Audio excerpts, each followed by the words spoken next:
मंडळी, आज आपण नाश्त्याचा प्रकार भाग 4 बघणार आहोत। याच्यामध्ये मी 1 वाटी मुगाची डाळ घेतलेली आहे, ती आपण अर्धा तास भिजत घालणार आहोत। गरम पाण्यात अर्धा तास आणि थंड पाण्यात 1 तासभर भिजते ही डाळ।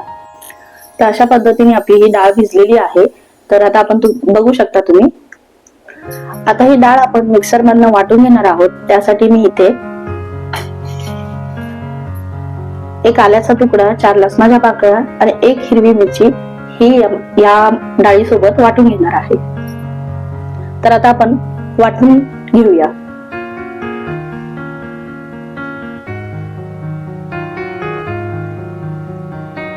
इथे मी फ्रूट सॉल्ट घालते त्याच्यात। तुम्ही याच्या जागी बेकिंग पावडर आणि लिंबू सुद्धा घालू शकता। चवीनुसार मीठ घालूया। आता हे छान फेटून घेऊया आपण। एकाच बाजूने फेटून घ्यायचं, म्हणजे मग ना छान फ्लफी होतो। तोपर्यंत आपण गॅसवरती पॅन ठेवलेला आहे गरम करायला।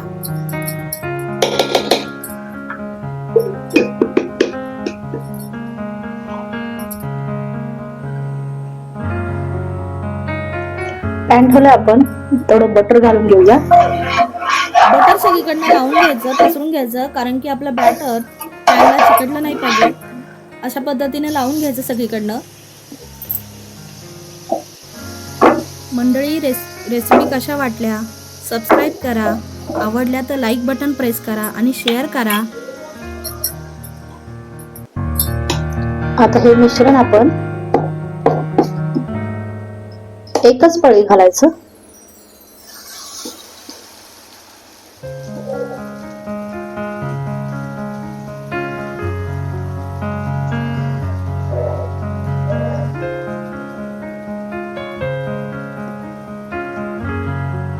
एकच पळी घालून घ्यायची आणि वरतून हवं तर तुम्हाला कांदा, बीट, किसलेलं गाजर घालू शकता, पण इथे मी फक्त लाल मिरची पावडर आणि कोथिंबीर घालणार आहे।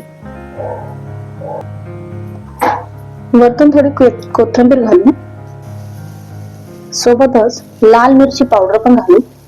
एका बाजूने छान असं भाजून घेऊया खरपूस। बघा कसा आवाज येत आहे। आता हे पलटी करून घेऊया आपण।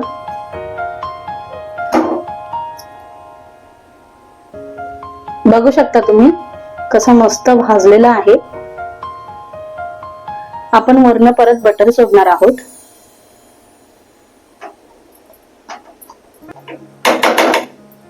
याच्यात तुम्ही जसं आवडीनुसार बटर घालू शकता, भाज्या घालू शकता।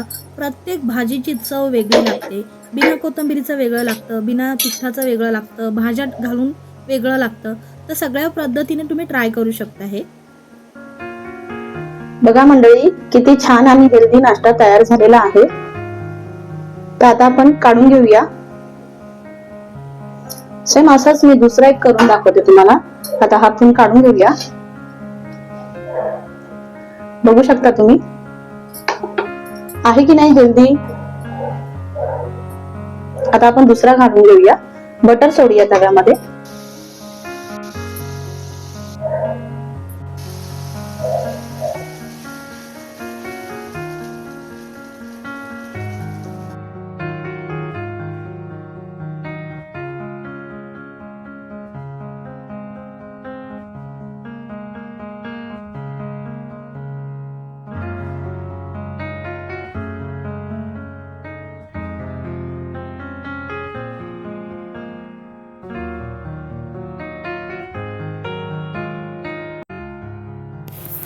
छान असं भाजून घेऊया। दोन्ही साईडनं आलटी पलटी करून घेऊया। तोपर्यंत आपण इथे एक चटणी बघणार आहोत। तर चटणीसाठी मी साहित्य घेतलं आहे, मिरच्या 2, लसूण, भोपळ्याच्या बिया, काजू, कोथिंबीर, पुदिना आणि दही। तर हे सर्व आपण मिक्सरमधनं वाटून घेणार आहोत। इथे मी पुदिन्याची पानं घेतली आहेत, तर ती ऑप्शनल आहे। तुम्हाला आवडली तर तुम्ही घेऊ शकता, अदरवाईज स्किप करू शकता, पण छान टेस्ट लागते। तर सर्व कोथिंबीर, पुदिना आता या मिक्सरच्या भांड्यात घालून आपण वाटण तयार करून घेऊया। ही चटणी खूप छान लागते बरं, कधीतरी अशीच पण ट्राय करा।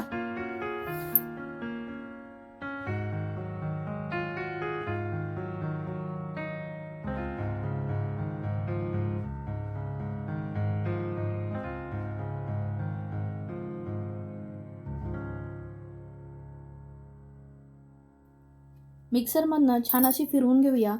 बघा तुम्ही किती मस्त रंग आलेला आहे या चटणीला. आता ह्याच्यामध्ये आपण चवीनुसार मीठ घालूया आणि मिक्स करून घेऊया. तर ही चटणी खूप छान लागते. मला तर खूप आवडली. तुम्ही एकदा नक्की ट्राय करून बघा. नाश्त्यासोबत ही चटणीचं कॉम्बिनेशन एवढं बेस्ट लागतंय ना की विचारू नका. चटणी आपण काढून घेऊया. आता आपण सर्व करूया. दुसरंसुद्धा आपला भाजून तयार झालेला आहे, तर आपण प्लेटिंग करूया. तर मंडळी, 1 वाटी मुगापासून तुम्हाला हा नाश्त्याचा प्रकार कसा वाटला मला कमेंटमध्ये नक्की सांगा.